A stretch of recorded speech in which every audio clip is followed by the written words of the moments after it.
Bismillahirrahmanirrahim. Ini sebenarnya meneruskan video sebelumnya yang belum tuntas ya. Dalam video sebelumnya kan dijelaskan ya, kalau ada satu kemaluan atau satu lubang yang tidak berfungsi, kemudian ada lubang yang ada di tempat lain yang menggantikan tempat itu hukumnya bagaimana sudah dibahas di video sebelumnya ya. Kemudian sekarang membahas lubang yang bisa menggantikan tempatnya kemaluan asli itu ada syaratnya. Syaratnya adalah yang pertama, lubang itu harus dekat dengan pusar. Secara uruf harus dekat dengan pusar. Jadi andai kata lubangnya ada di kaki atau yang lain, maka ya sesuatu yang keluar dari sana tidak membatalkan wudhu. Fa'ilam takun tahta surah. Nah, ini rincian kedua sebenarnya. Rincian sebelumnya sudah ada di video sebelumnya ya. Kalau lubang ini berada di atas pusar, fa'ilam takun tahta surat balkanat fauqaha aw fiha. Jadi kalau lubangnya tidak berada di bawah pusar ya, saya ralat ini ya. Kalau lubangnya tidak ada di bawah pusar, akan tetapi lubangnya itu ada di atas pusar atau tepat di pusarnya, atau ada di tempat yang sejajar dengan pusar, maka sesuatu yang keluar dari lubang itu tidak membatalkan wudhu. Dan semua rincian ini termasuk dalam video sebelumnya ya, itu adalah rincian untuk kelamin yang tidak berfungsi, tapi ketidakfungsiannya ini tidak dari lahir. Itu namanya insidat al-arid. Jadi setelah lahir kelaminnya berfungsi, lalu beberapa saat setelah kelahiran atau berapa tahun ya, itu tidak berfungsi.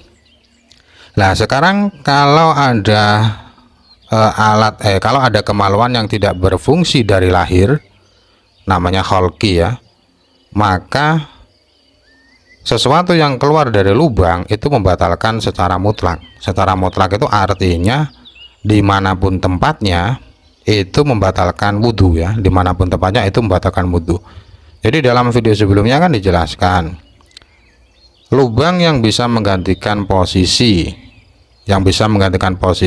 kemaluan itu kan catatannya harus begini ya, tempatnya harus di bawah pusar dan lain-lain.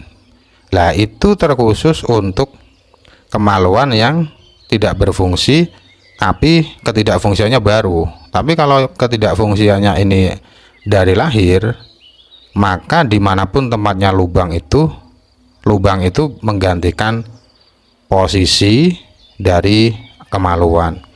Waya sebutulahu jami'u ahkamil asli, dan semua hukum ya, semua hukum yang dimiliki oleh lubang yang asli itu diberikan kepada lubang itu. Semua hukum yang dimiliki oleh kemaluan itu diberikan ke lubang itu.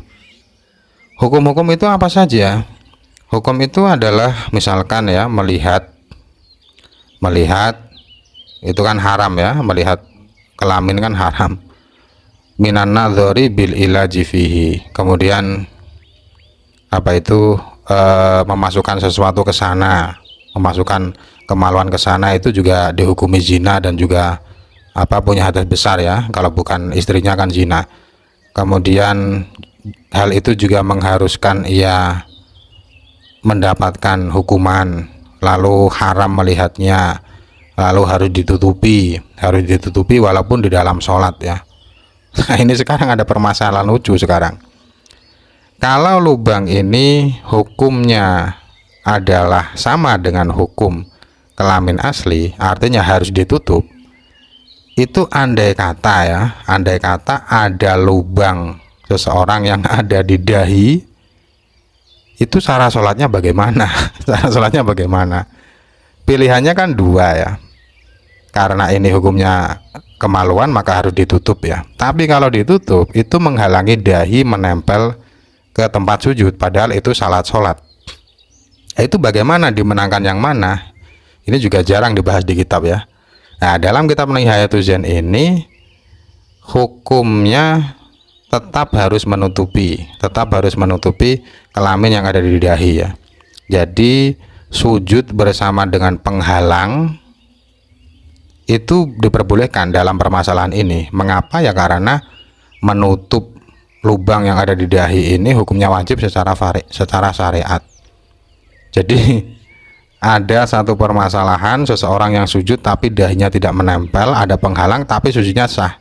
Permasalahan itu adalah seorang yang kemaluannya tidak berfungsi dari lahir dan ada lubang yang menggantikan kemaluan itu tapi ada di dahi. Jadi ini secara logika juga, bukan secara logika ya, ini secara adat juga sulit digambarkan ya, tapi yang namanya fikih ya seperti ini, penggambaran-penggambaran yang masih ada potensi terjadi itu dibahas.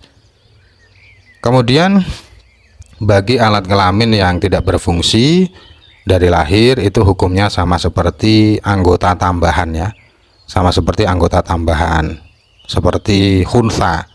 Jadi khunsa itu kan punya dua kelamin ya. Kalau sudah terbukti ia kelamin aslinya itu salah satu dari dua kelamin itu, maka kelamin yang lain kan hukumnya seperti anggota tambahan. Anggota tambahan itu ya misalkan ada jari 6 ya, jari yang ke-6 itu namanya anggota tambahan. Jadi untuk kemaluan yang tidak berfungsi itu tidak berhubungan dengan hukum sama sekali. Hukum-hukum yang dimiliki oleh kelamin itu tidak diberikan kepadanya sama sekali. Walau qama maqamal farji syai'un minal manafit al asliyah kan fami wal anfi wal udhun fala naqdu bil kharij minhu alal mutamad. Kemudian ada permasalahan lagi, andai kata ada orang yang kelaminnya tidak berfungsi, kemudian ternyata yang menggantikan tempat dari kelamin itu adalah lubang-lubang badan yang sudah ada. Lubang badan yang sudah ada itu maksudnya ya seperti mulut, hidung, telinga dan lain-lain, itu kan lubang yang sudah ada ya. Jadi misalkan kencing atau beraknya itu lewat telinga misalkan ya, ini contoh saja. Maka menurut pendapat mu'tamad, apapun yang keluar dari lubang itu hukumnya tidak membatalkan wudhu. Nah, jadi karena dalam kitab ini dikatakan mu'tamad, berarti ada dua pendapat sebenarnya. Namun yang mu'tamad itu tidak membatalkan wudhu.